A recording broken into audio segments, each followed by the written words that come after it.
How's it going, Gemini community?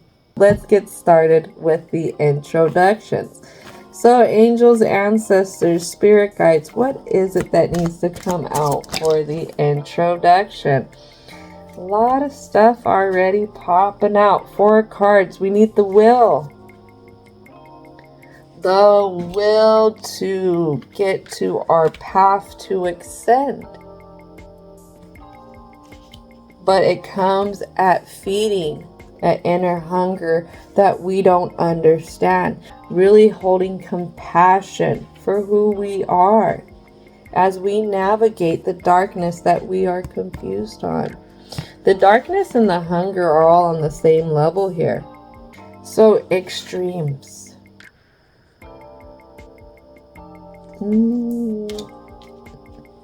Could I have a Gemini who is having some intense mood swings?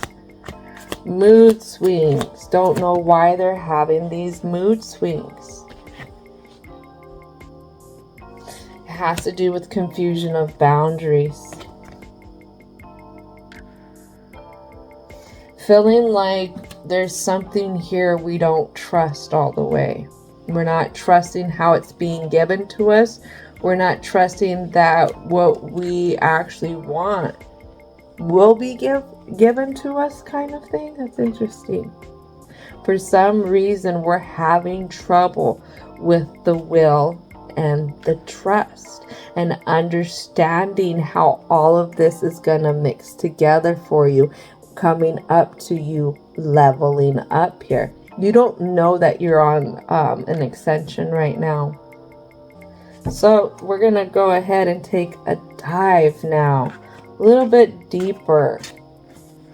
See what's going on. Ancestors, spirit guides, what needs to come out for the present? Something we're not seeing, we're confused on when it comes to extremes.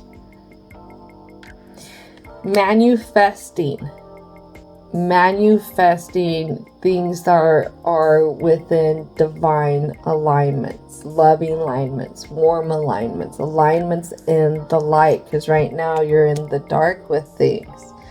Usually this starts to new beginnings, new ways of going, manifesting, finding a balance between the light and the dark, a balance between what we've been through and how it brought us to this kind of place now.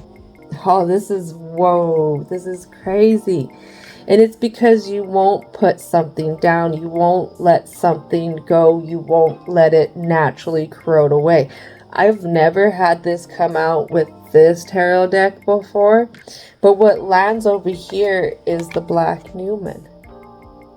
Corrosion void.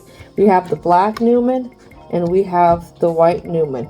Talking again about this balance between the light and the dark of things, where you've been and how it's propelled you into the now. And this is something that the hunger within pulls at, that missing thing is pulling at within you. Page of Swords. There's something here maybe in a younger time. Maybe there's something here that you've been stuck on.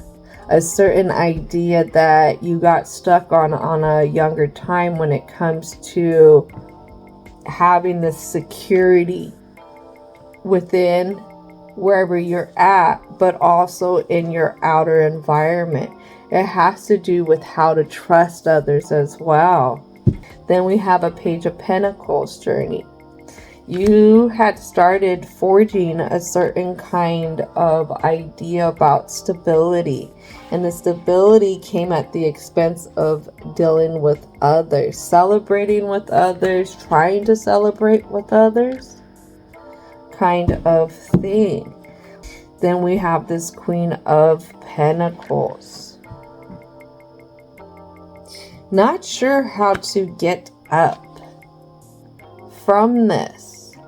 Not sure if you're asking for too much when it comes to these others, when it comes to how you want to celebrate the vibrance of the relationship of others, but also how others could celebrate the vibrance of having a relationship with you.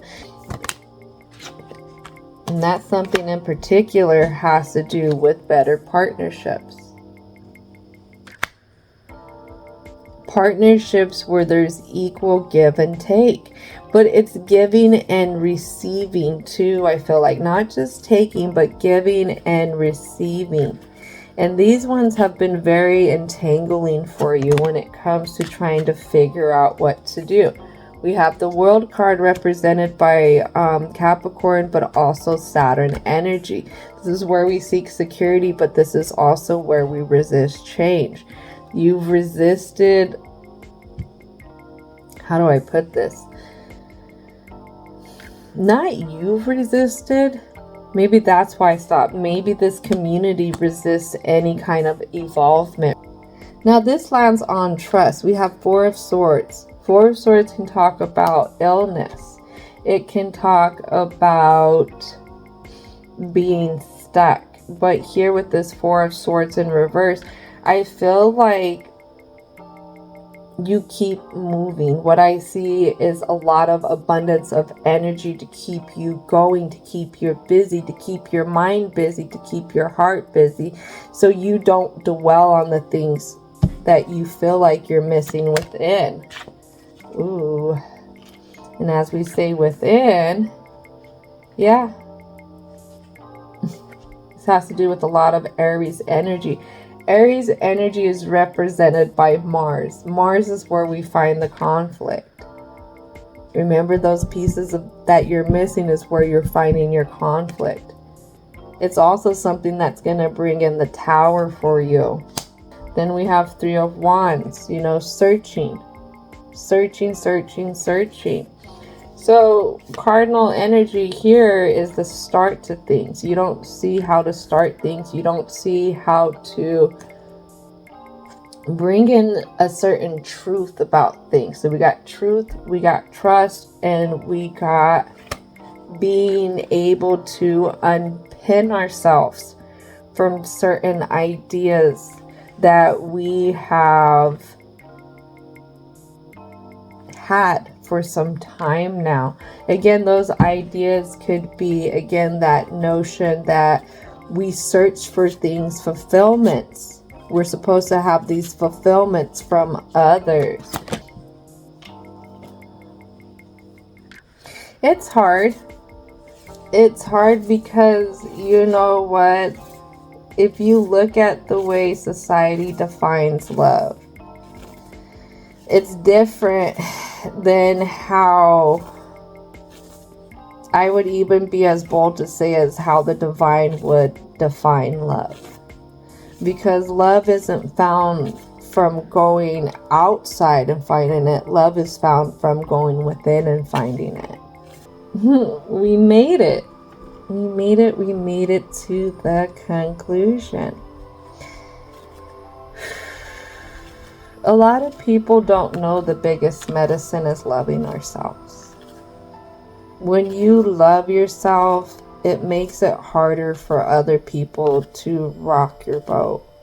Honestly, it also, loving yourself makes you feel less without and more fulfilled.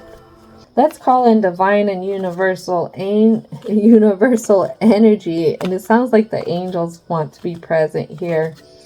Let's go ahead. What is it that needs to come out for the positive messages?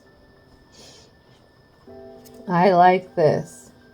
So when I am angry, I want you to be patient.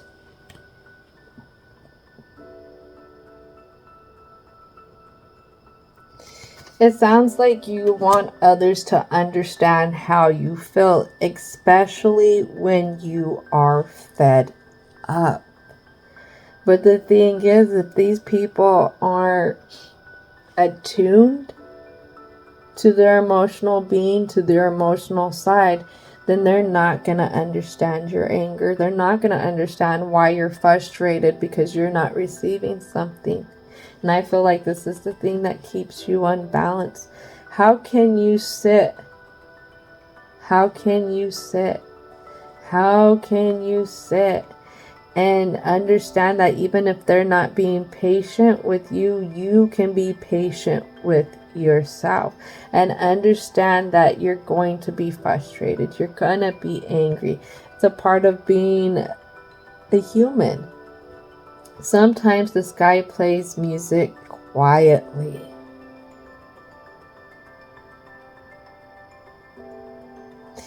You know, I heard this yesterday, is sometimes the loudest spoken words are the words that are not spoken at all. Think about that. Sometimes the best mic drop moments is when nothing is said at all. You have to be careful, because if you have people who are harvesting on this love and you've been over giving because you've been wanting to receive it, you have to be careful, because if they can get you in an emotional state, then they can harvest on you. Be with one. Understand one. Problems would be less. Being at one is being in the moment of the now. When these people want to frustrate you, when they want you to dive off the deep end, you want to dive off the deep end because you're frustrated because they're not bringing in what you need them to bring in. I need you to sit still. I need you to sit still. We need to go within, and we need to ask ourselves, what is it that we're wanting from this? Is what we're angry about and frustrated about, is it something else that's covering something else? Being at one is to be able to sit within yourself. Be comfortable with sitting in with yourself. Being able to navigate, but also being able to step out of the frustrations and just into this moment. And sometimes our frustrations has to do with the past. Feeling like we haven't got what we wanted and we've been working for years for it. But also it could be having to do with the worries of the future. Feeling like it's never going to be given. Like it's never going to be obtained, kind of thing. Don't give up. This is something that is going to take your time. It's going to take a gentle touch. And it's going to take something that requires you working into a new routine with yourself and with others. But I believe in you. You can do it, and you are worth all this love that you wish you could have. Just know it's possible, and it starts with you. This is going to conclude it. Thank you so much for your time, your energy, and your patience. And don't forget to thank your angels, ancestors, and spirit guides for coming in and helping out. And don't forget to thank divine and universal energy for helping bring this in and giving us this tough medicine here that we needed when it comes to talking about love. And I hope that you have a most wonderful, wonderful, wonderful rest of your day.